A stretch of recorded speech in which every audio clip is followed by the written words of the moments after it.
piece of chess piece. Yeah, like one of the pawns. So which one? Go ahead, touch them and. Whoop, I can get it. No, don't get up.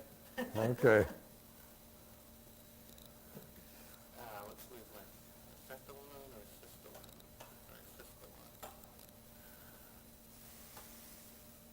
I think that's not the one.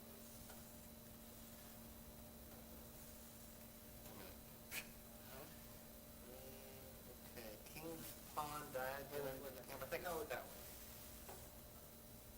That? Yeah, no, the black one. Right there, yeah. There we go. My left or your right? Everything button that says do not touch. Nothing Alrighty, Bill, just talk to me. Okay. And what I want you to start off with is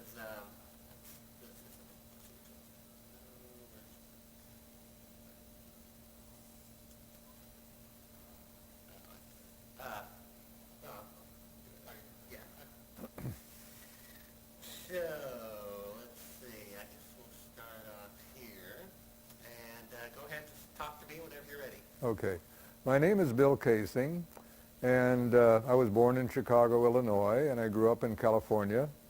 And I essentially had a conventional life until, let's say, I left the aerospace industry. In other words, when the war came along, I went to war. I was in the Navy in the Pacific. After the war, I took the GI Bill, got a degree in English from USC. And then I went to work for Rocketdyne, a division of North American Aviation Incorporated, where I was head of technical publications at the Propulsion Field Laboratory. And there I had secret clearance, AEC-Q clearance, and other clearances which allowed me to learn all about Apollo, Gemini, Mercury, other space programs. But after 7 years at Rocketdyne, I decided I wanted to be an independent freelance writer. So I quit and became an independent freelance writer, and that's what I've been doing ever since. Alrighty, good. Hold there for a second. Alrighty, stand by. And go ahead. After I graduated from college, I got a job with Rocketdyne, a division of North American Aviation Incorporated, as a technical writer. And subsequently, I became supervisor of technical publications at the research facility in the Simi Hills. And there, of course, I had to have clearances such as top secret, AEC-Q clearance, and other clearances which allowed me to know all about Apollo, Mercury, Gemini, and other space programs. Alrighty, good. Hold there for a second. Tell me a little bit about your title again and what your job description was. Well, I was in charge of technical publications for the entire Propulsion Field Laboratory, which was a research facility for the development of large liquid propellant rocket engines, and of course all the peripheral equipment that goes with them. And my job was essentially writing and editing technical prose regarding this research effort. Good. Tell me a little bit about the working conditions there, the attitude of work, and I think you were talking about some department at one time being entirely lost. Yes, actually I found Rocketdyne as a sort of white-collar WPA. In other words, the government was pouring billions of dollars into rocket research, but much of the money was wasted. And after a while, I got the feeling I'm wasting myself too. I'd rather do something more productive. For example, at one point, the department that was researching and developing vernier engines, which are control engines, they ran out of a contract. But the entire group stayed at the Propulsion Field Laboratory doing nothing. They would play Battleship, read newspapers, go for walks, have fun in the boonies, And I thought this was a ridiculous waste of the taxpayers' money and everyone's time. And how long a period did this go on? That particular department? Well, that particular department, they discovered them after about a year and dispersed them, found them other white-collar WPA jobs. What were some of the things that you wrote about in your technical writing? Oh, mainly the development of large liquid propellant rocket engines and everything that goes with it. In other words, turbo pumps that pump the propellants, safety measures to keep people from being killed, the development of extremely sophisticated instrumentation. They could measure anything from a few grams of pressure to millions of pounds of pressure. It was a fascinating period in my life because I learned a lot about, let's say, cutting-edge engineering. And you talked about rocket failure. In fact, you mentioned something that failure that a particular rocket engine had so many times consecutively. Can you tell us about that? Yes, the Atlas engine, which was developed at Rocketdyne, was used, of course, to propel the Atlas intercontinental ballistic missile. However, it didn't work too well. In fact, at one point, 14 Atlas D, which was the latest model, exploded consecutively at Vandenberg Air Force Base. They blew up in the air, downrange, on the pad. So the Atlas engine reliability was very low. And this, of course, gave me a very dim view of space travel, rockets in general. Now, was this particular type of engine a precursor to the development of the ones used in Apollo? Yes, it was, Bart. The Atlas engine was a smaller version of the F-1 engine that was used in the Saturn V for the alleged trips to the moon. Were these failures documented to the press? Not always. In fact, a lot of what went on at the Propulsion Field Laboratory, which was heavily guarded in a very secure area, much of what went on was withheld from the press. For example, we use such propellants as UDMH, or unsymmetrical dimethylhydrazine, and that with, say, nitrogen tetroxide. All of these propellants were toxic to some degree, but the public never knew it. All they heard was sort of a roar coming from the Simi Hills and a lot of smoke coming up, but that's all they knew. What gave you that idea? Well, after I quit Rocketdyne, I became a freelance writer. I got a book contract, and needing a good place to live, my wife and I bought a 75-foot Coast Guard cutter, which had been converted to living aboard. Well, there were a lot of homeless people near where we stayed at the Oakland Marina, so we invited them to come and stay on the boat. After all, it was 75 feet long, lots of room. So one of the men was a Vietnam veteran with a heroin habit. His name was John Grant. And he said, "Bill, the government really screwed me. They taught me how to kill. They sent me to Vietnam. I killed a lot of innocent people." He says, "I'm very bitter at this corrupt government." He said, "You're a writer. Why don't you write something outrageous like, say, we never went to the moon?" And that's exactly where I got the idea, from John Grant in 1974 at the Oakland Marina. Prior to that time, I, like almost everybody else in the United States, believed that we went to the moon. What gave you the first suspicion that the flights were fraudulent? The first suspicion came when I flew to Las Vegas to write the book. I got a contract to write it from Price, Stern and Sloan in L.A.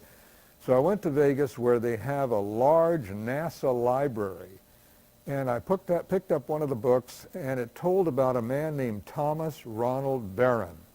Now, Barron was an inspector on Pad 34, where Grissom, Chafee, and White were burned to death. After this disaster, Barron was called before a congressional investigating committee and asked to tell about his experiences. Well, Barron told about all kinds of inept work, mismanagement, total incompetence, people being drunk on the job. In other words, he gave a revelation that Apollo wasn't going to work because of the failure of NASA and North American aviation. 4 days later, Thomas Ronald Barron was killed in an alleged automobile accident at a railway crossing near Titusville, Florida. And Thomas Ronald Barron was the turning point for me in the investigation of Apollo. I believe that anybody who tells the truth and is killed, it's very likely that they were telling the truth. Okay, tell me again from the top about Barron. About Barron, after I've gone to Vegas to research the book, right? Okay. So, a little bit about his background, who he was, what Right. did he do for the Apollo program, Okay. what year did he write the report, Right. how did this coincide with the Apollo 1 flight. Okay. All right. Ready? Yes, whenever you're ready. When I went to Las Vegas, they had a complete inventory of records of Apollo. In reading through these records, I encountered a man named Thomas Ronald Barron. Well, Tom Barron had been an inspector on Pad 34, where subsequently Grissom, Chafee, and White were burned to death. But prior to this disaster, Barron wrote a 500-page report which described and detailed the mismanagement and incompetence of both NASA and North American Aviation, the prime contractor. In telling these details, which he later related to Congress, it became evident that everything was not well with Apollo. And that's why Barron wrote this report. He wanted it to be known that things were not going the way they should. And I should mention that at the same time, General Sam Phillips, who was in charge of the entire Apollo program, wrote his own report to James Atwood, the president of North American Aviation, and told him of his tremendous disappointment in the slippage of schedules for Apollo. So we have Barron and we have General Sam Phillips both saying the same thing. Well, Barron testified before the Congressional Investigating Committee concerning the death of Grissom, Chafee, and White on Pad 34. During his testimony, he was discredited. People came up and said, "Oh, you're full of baloney. It's not this way at all." But Barron had the facts. He had his own report, and he cited many details from this report during his testimony. But after he testified, unfortunately, he took a drive in his car, and he was killed at a railway crossing. Okay, need to roll on that. Okay, go ahead and tell me about that again. Okay, Apollo was a military project, and it was completely controlled by the United States Air Force as represented by General Sam Phillips. He headed the whole thing. He had complete control. He could say yes or no to anything, to anybody, including North American Aviation, the prime contractor. And he could also make his either pleasure or displeasure known to NASA. He was the top man for all of Apollo. Apollo's with communication and getting messages that quality control to your superior once that reported further up the chain of command. Tell me about some of the things in the Barron report. Okay.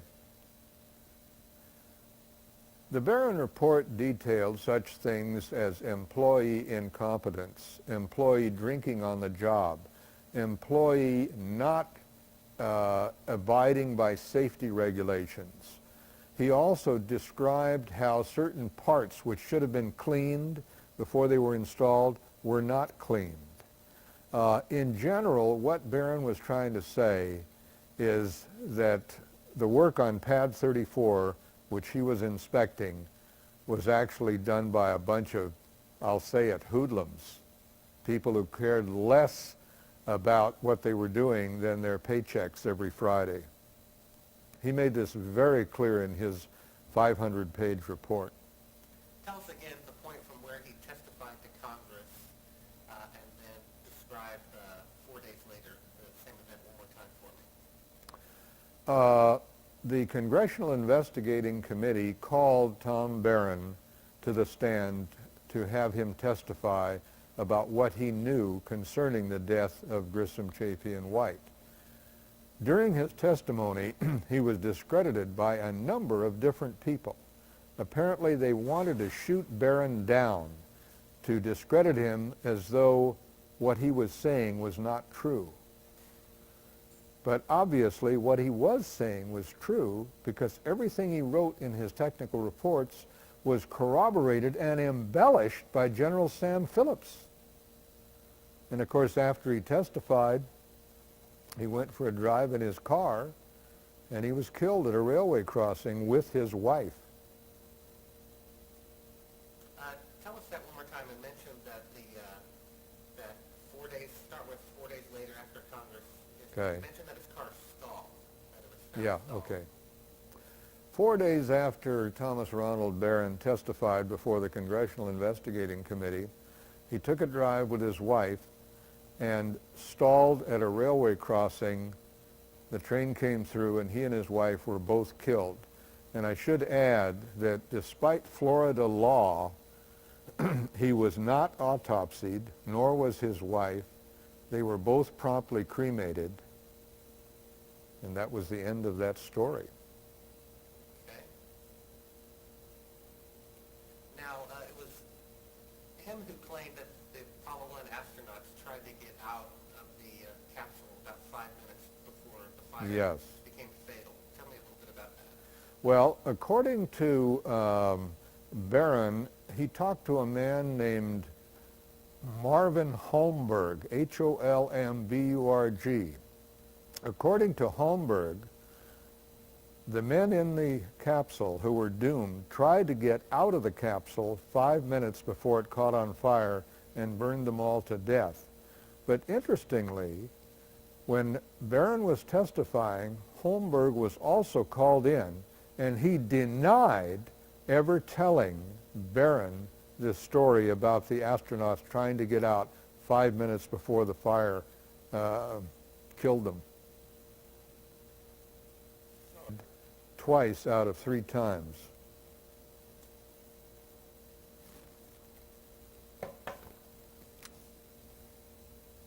What do you think of this story, gentlemen? Interesting? Tell us about was the Land Rover, did that cost $6 billion? Is that correct, the Moon Rover? I'm not sure how much it cost, really. I would have to waive that fact. Tell us about why you think it's curious the astronauts didn't at least photograph the stars separately and bring a telescope to leave on the moon. Would you say that once more, please? Yeah, tell us about how curious it is that they didn't bring a telescope to the Oh, moon. yeah. Or even photograph stars simply by Yeah, themselves. right.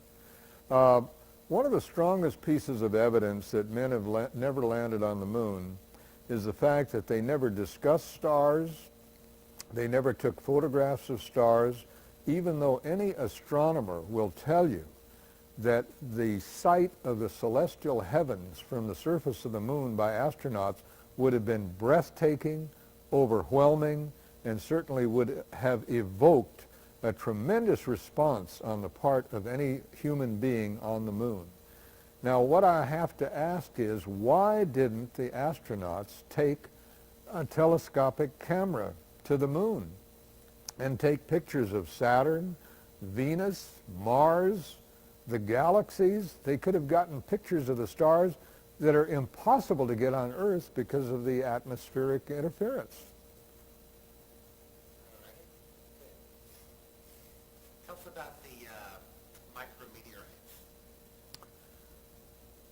Micrometeorites are particles ranging in size, say, from a grain of sand on up to something formidable like the size of a human fist. Well, micrometeorites rain on the surface of the moon constantly. It's known that 25,000 meteorites enter the Earth's atmosphere every day. But they don't harm anybody because the majority of them are burned up by the atmosphere and their very, very rapid transit. On the moon, there's no atmosphere.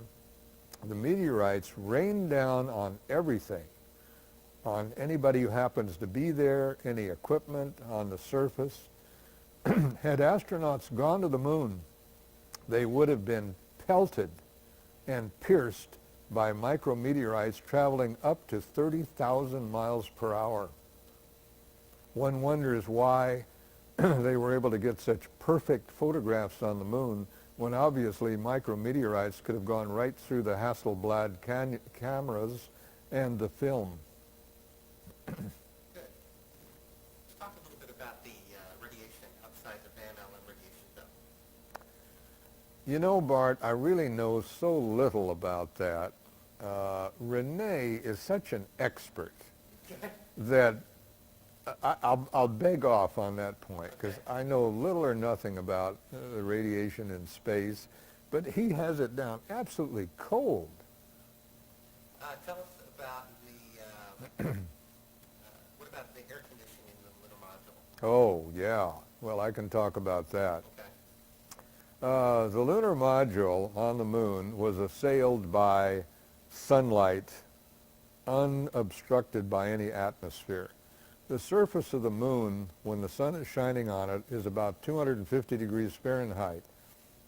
One has to ask, how were the astronauts able to air cool or water cool or cool in any way the interior of the lunar excursion module?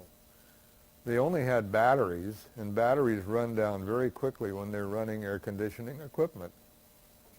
So it's obvious to almost anybody who investigates the lunar excursion module that there would have been no way to keep the astronauts alive in an environment that was hot enough to bake cookies. Tell us about the type of engine the LM used, how you have seen it tested on the ground, the type of color it emitted, and that there was no color of that engine. Oh, you mean the lunar ascent and descent engines? Right. Okay. The lunar ascent and descent engines were propelled by hypergolic propellants.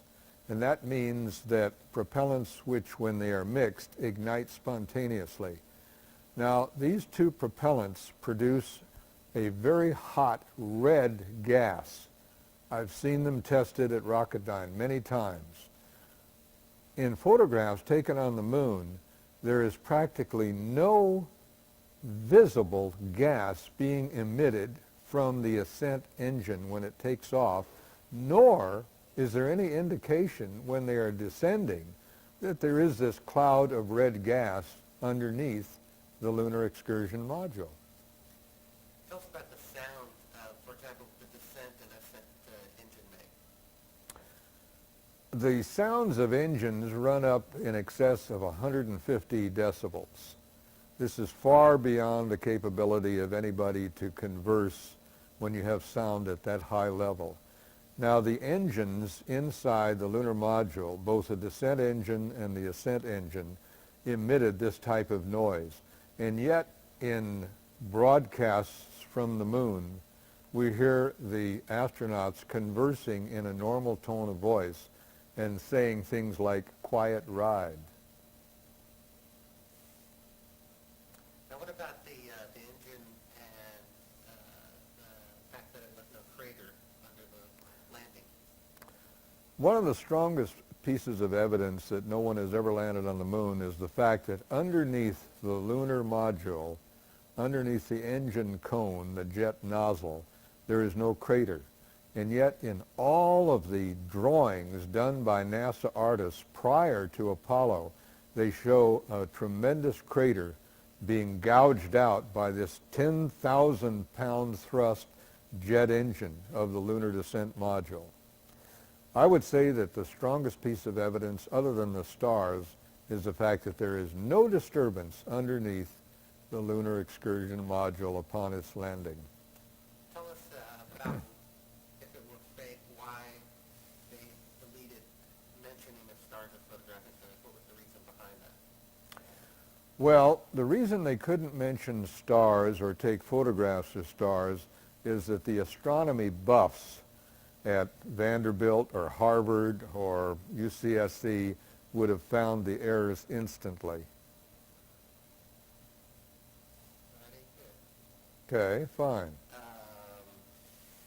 His experience to the moon, his conversion to Christianity, Right. His friend, the person who spoke with him here. Right. Do you want me to mention him by name? I think so. Okay, why not? Yeah. Of course, Lee is kind of a reclusive person, but I don't mind mentioning his name. We can. We can't live forever. All right. Ready? Yeah. James Irwin was the command pilot on Apollo 15. James, after his return from the moon, became a born-again Christian. At one point, he came to Nashville, Tennessee, to give a lecture on Christianity and his conversion there too. And at that time, he met a local Nashville resident by the name of Lee Galvani. Well, Lee implored James Irwin to confess, to tell the truth about the Apollo hoax, of which Lee was convinced. Well, evidently, he made some inroads into Jim Irwin's conscience, because in August of 1991, James Irwin called me at my home. And he said, I understand you've written a book called We Never Went to the Moon. He says, come to think of it, this phone could be tapped. He says, I want you to call me at my home on Friday in Colorado Springs, Colorado. So I said, okay, Jim, I'll call you. And he gave me his home phone number. Well, when I called him on Friday, James Irwin was dead. He had died of a heart attack.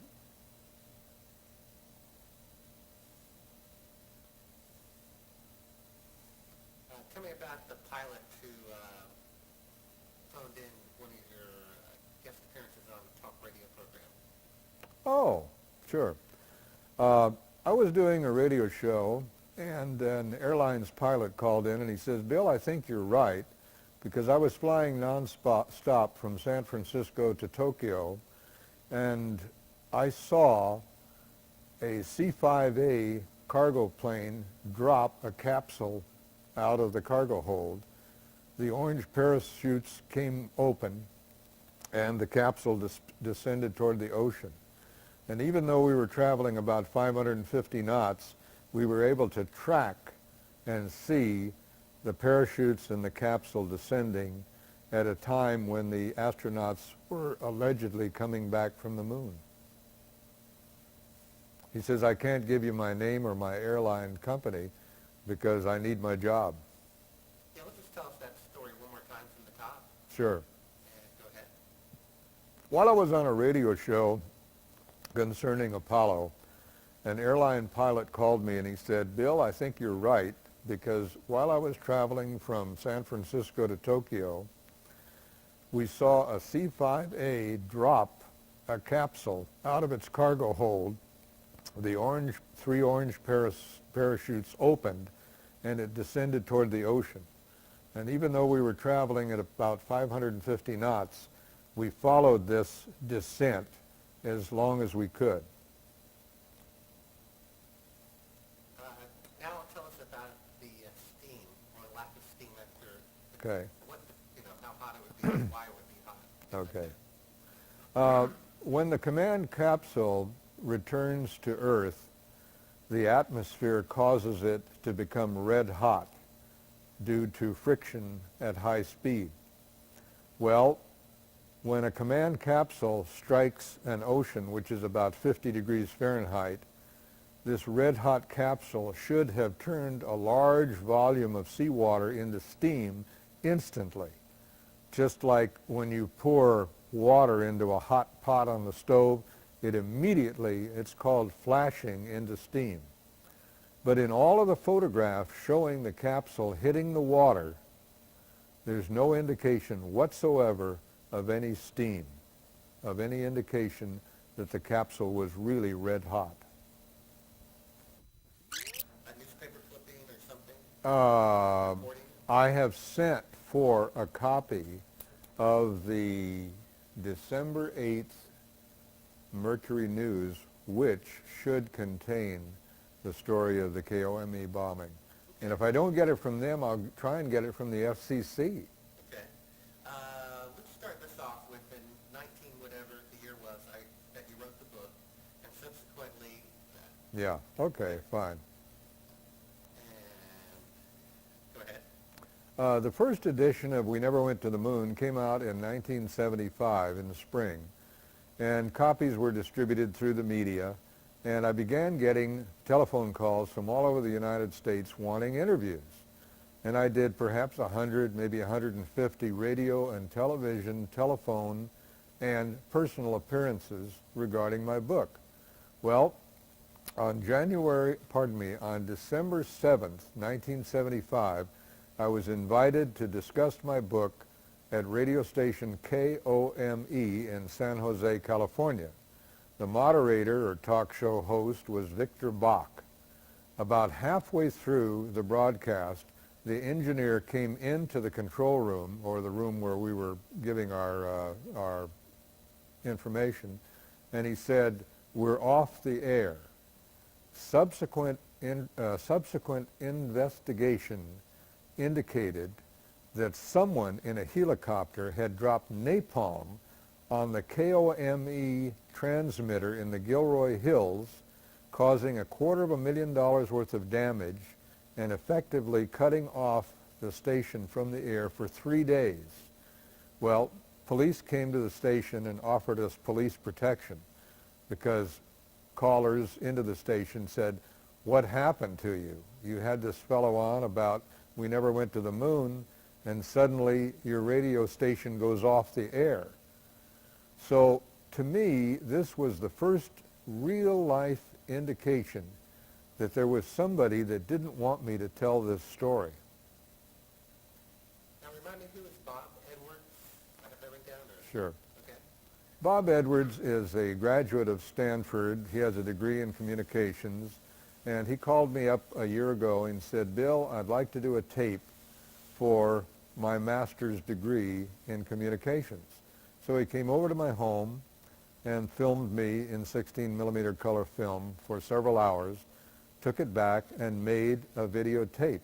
But strangely, the tape has never been distributed.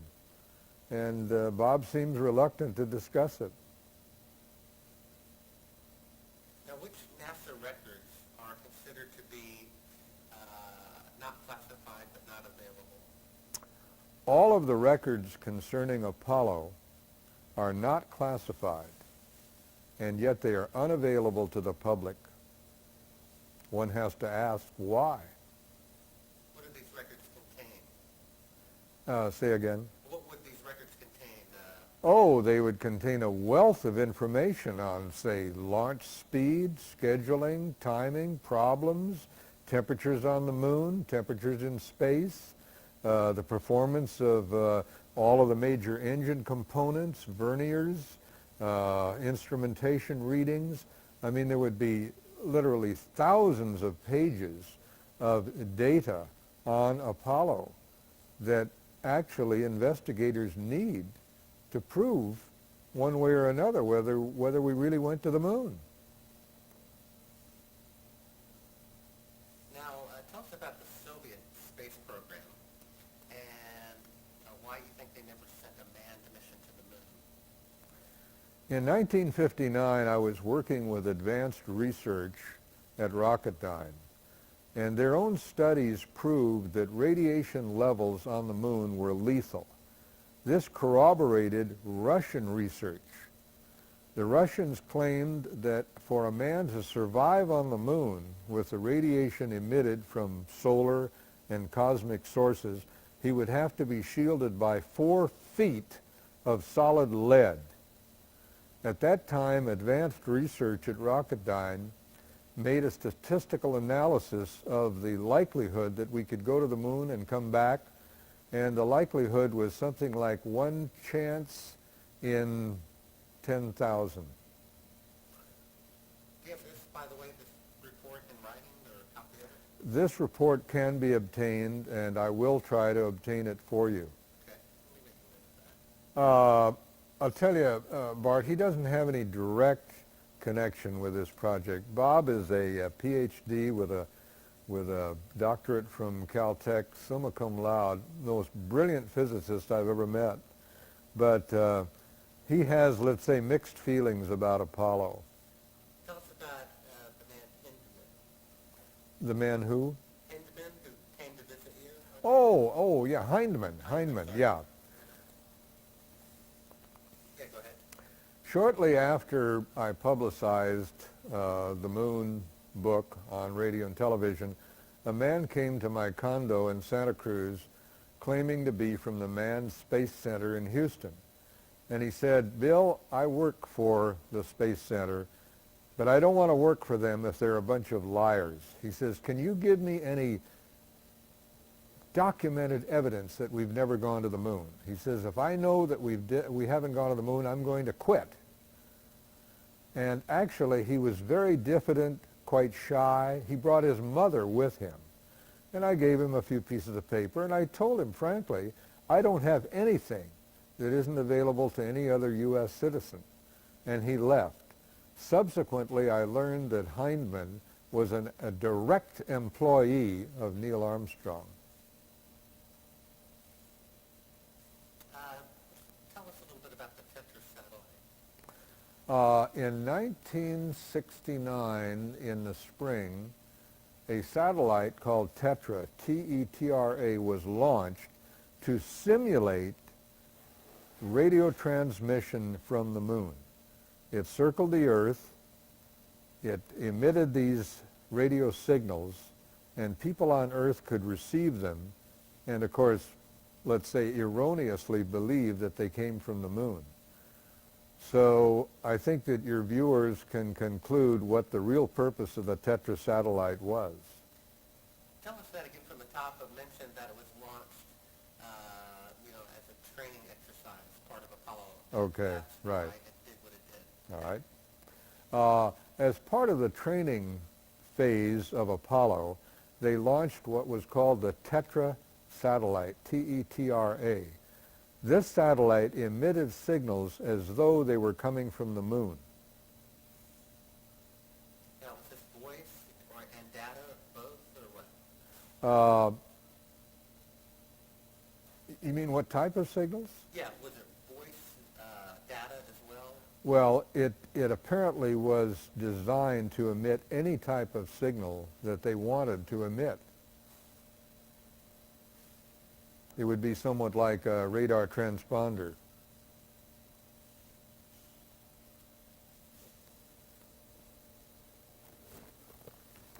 George Pal was an early Hollywood expert on animation.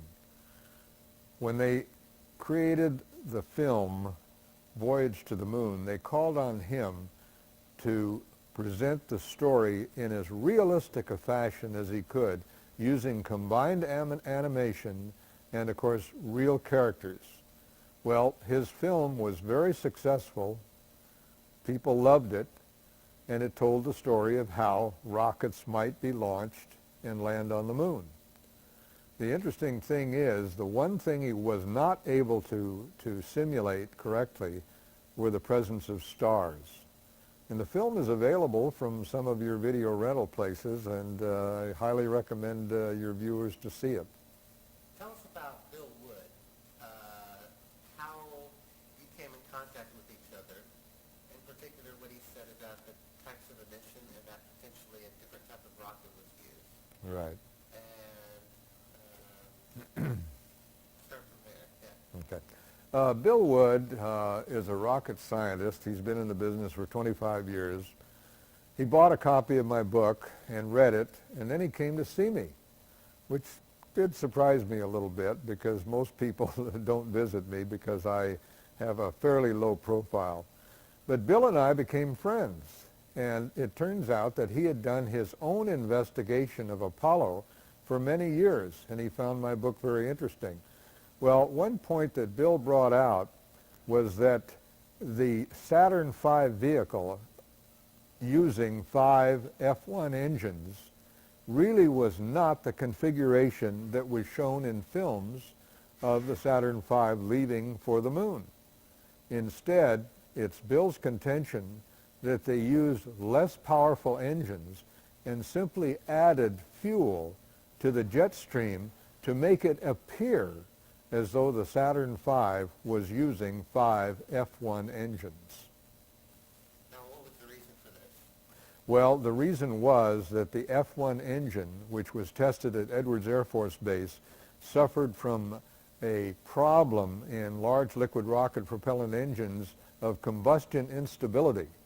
And what happens during combustion instability is that shock waves are set up inside the expansion chamber of the rocket, and they resonate and embellish one another until finally the rocket chamber explodes.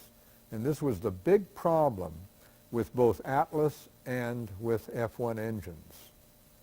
What was Bill's proof that they substituted engines? Bill Wood's proof that they substituted engines was the fact that the color of the jet coming out of the Saturn V was incorrect. It should have been white hot. Instead, it was red, showing that it was operating fuel rich. Tell us about what he was doing prior to his current condition, and if that coincided the timing of that with anything. You mean his having a stroke? Right. Oh. And what age he is. Bill Wood was helping me with my investigation and definitely contributed to a lawsuit which I filed against Apollo 13 astronaut James Lovell. I filed a suit on on August 19th. One day later, Bill Wood suffered a severe stroke which eliminated his power of speech and the use of the right side of his body. Now, what did he have, what was his connection to the lawsuit? Connection to what? What was Bill Wood's connection to the lawsuit? To the lawsuit? Yeah. Bill Wood and I attended a lecture by James Lovell in San Jose at the Convention Center where Lovell was talking on leadership, citing his Apollo 13 experiences. After his lecture, Bill Wood and I went up to James Lovell, and I gave Jim a copy of my book, We Never Went to the Moon. He took the book, made no comment, and was quite gracious because he was surrounded by autograph seekers. Bill Wood, at the same time, told Lovell of his own suspicions that the Apollo project wasn't real. And of course, again, Lovell, in public view, could really not be anything but courteous to both of us. So that was Bill Wood's contribution at that point. Subsequently, he wrote a report, which I have, concerning his belief that the Apollo project was a gigantic hoax. And what period of time was it after writing the report that he had a stroke? What period of time after? After he wrote that report to the time he had a stroke. Between the time of his writing this report and his having the stroke was probably about 4 months. Now, why do you think, if they were faking the lunar landings, why did they have fake a failure such as Apollo 13? Well, according to Dr. Van Meulen, who's an astronomer at Leiden University in Holland, he claims that Stan Kubrick was hired by NASA to write the scripts for Apollo 11, 12, and 13. Well, Stan is a very intelligent movie maker, and he knows that people get bored seeing the same things over and over again. He knew that by the end of Apollo 12, people would want to see something different. So he came up with a script in which Apollo 13 fails. A tank explodes. They have trouble in space. And this focuses renewed attention on Apollo. Well, evidently, Kubrick's script was picked up by NASA, and they carried out the script exactly the way he wrote it. Tell us about kind of the public's opinion at the time of Apollo. 12? Yeah, I mean after 12, why would it be in the NASA's interest for them to be able to generally involved? Well, Apollo 11 actually fulfilled America's desire to get somebody to the moon and return them. Apollo 12 was a repetition of Apollo 11. They went to the moon and they came back. People weren't interested anymore. In other words, once you've seen something, you really don't want to see it again. The enthusiasm of people to the Apollo 12 astronauts was greatly diminished. So NASA knew that by the time Apollo 13 came along, they would probably have to buy time on television networks to get their story publicized. So that's why they came up with Apollo 13 as a simulated disaster. Why exactly are you suing him? What's the accusation? Say again, Why are please. you suing Lovell? What's the actual Oh, charge? well, I gave Jim Lovell a copy of my book, and he took it back to Lake Forest, Illinois, where he lives, and he read it, and he wrote me a rather scathing letter condemning the book and condemning me and saying that I really had a low intelligence. But subsequently, a newspaper in San Jose called Metro interviewed Mr. Lovell, and during the interview he stated that I was wacky on the basis of reading just one of my 20 books. Well, I took offense at that, particularly since it was published in a paper with 500,000 circulation, and I felt that it would damage my reputation as an alternative writer. So I went to Superior Court in Santa Cruz and filled out all the papers and filed a suit against him, and incidentally found him very, very hard to find. It turns out he only spends 1 hour a day at home, according to his wife, Marilyn. So I hired a process server for $150, and they finally presented my summons to his wife to give to him. He never received it personally. However, after he received it, he hired an attorney by the name of John Paul Hardy, who occupies the entire 35th floor at number 1 Post Street, San Francisco, and Mr. Hardy will represent him in the forthcoming trial on October 6, 1997. All righty. Right. Tell us just a little bit about your opinion of propaganda films and things like that. Well, since the government, our corrupt government, essentially controls the media, it's no problem for them to produce propaganda films. For example, for many years, John Wayne was presented as a hero, as a CB, as a Marine, as an Air Force pilot or whatever, and he made war seem glamorous and dramatic and something that should occupy a young man's time. I have a Vietnam veteran who said, John Wayne conned me into killing 500 people in Vietnam.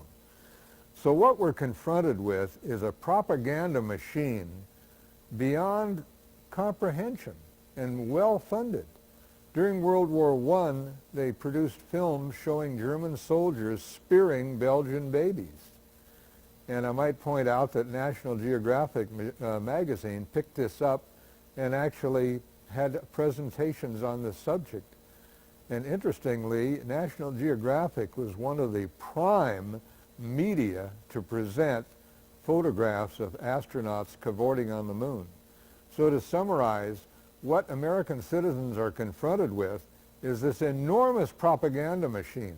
For example, the U.S. Air Force has the largest movie studios and more equipment in San Bernardino than any studio in Hollywood. Tell us about trying to get a copy of the Phillips report, the Barron report, and what that was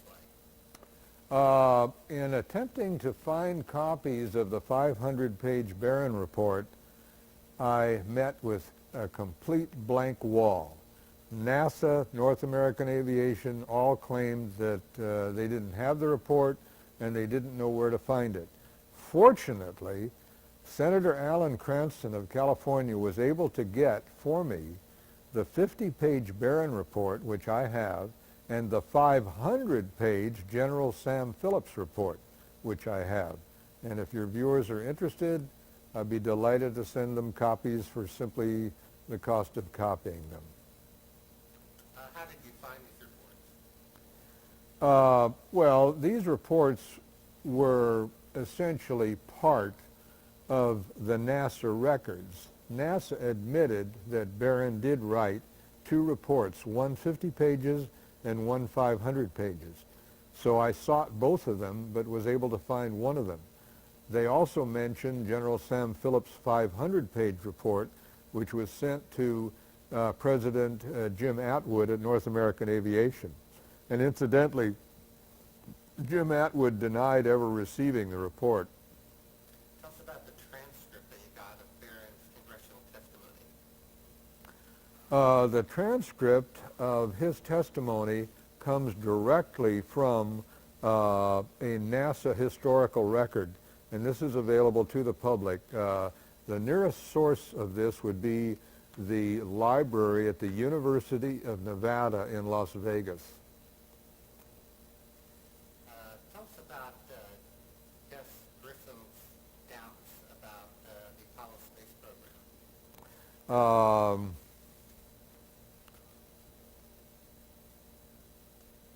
Gus Grissom was very doubtful about Apollo. He flew to Downey where the capsule was being assembled and studied it very carefully. He wrote reports about his doubts. On the day that he was burned to death in one of the command capsules, he hung a lemon on the outside of it, giving graphic proof of what he really thought of this piece of mechanism. Grissom actually was, let's say, a rebel among the astronauts. He did not believe that things were going well, and he wrote reports about it. Now, the day after he was burned to death, FBI agents burst into his home, removed all of his records, particularly those pertaining to Apollo, and according to Betty Grissom, his widow, they were never returned. Tell us about the number of parts. Kind of take us through statistically the failure that you saw and the number of parts and components involved in Apollo, and in order to carry off the mission successfully. You mean the number of parts in the unit? Yeah, like you're talking about 80 elements having to work 6 times, and Yeah. so many thousands of parts involved. Okay. Apollo consisted of millions of individual components, all of which had to function perfectly. In addition, there had to be 80 particular distinct operations of segments. In other words, the booster had to separate from the command capsule. The LEM had to be turned around and connected to the capsule. All kinds of things had to happen absolutely on schedule. And this had to happen 6 times perfectly. Well, statistically, the probability of this happening is very, very slight, as any mathematician will tell you. Because mechanical things obey Murphy's and Parkinson's law. If a thing can fail, it will fail at the worst possible time. Alrighty. The monkeys, the Soviets and the Americans were launching the test, the effects of radiation.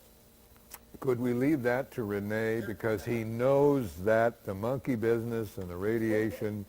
So we covered a lot of the good points. Holmberg, Lovell's lawsuit, stars, crater under the moon.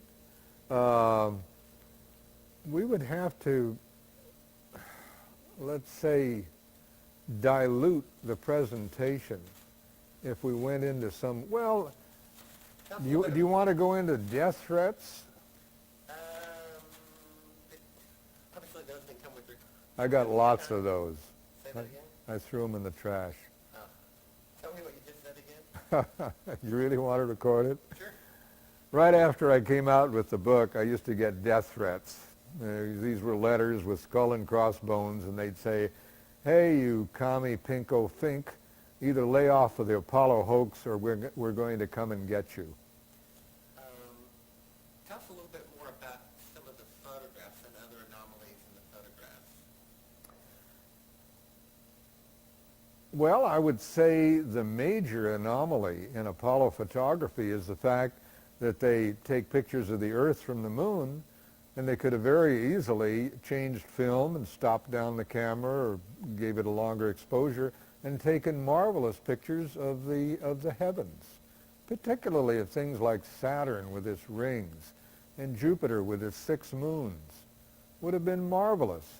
But no photographs that NASA provides ever shows any stars, with the exception of a few dim ultraviolet emission stars, which I did find at one time. What about some of the shadows not being parallel and things like that? Oh, that's an important point that's been well investigated by other investigators. The fact in many of the still shots, the shadows are not parallel. Well, this can't be if you have the sun as a point source of light. Just go outdoors anytime during the day and look at the shadows. They're all exactly parallel because the sun, being 93 million miles away, illuminates them in such a way that they have to be parallel. California, where I can get all issues of the Chronicle on Apollo. And incidentally, would you like newspapers like the New York Times showing astronauts land on moon? Yeah. I'll send them to you. Yeah. I've got Life magazine and National Geographic. Well, let me send you the New York Times of October 21st, Okay. 1969, which says, men land on the moon.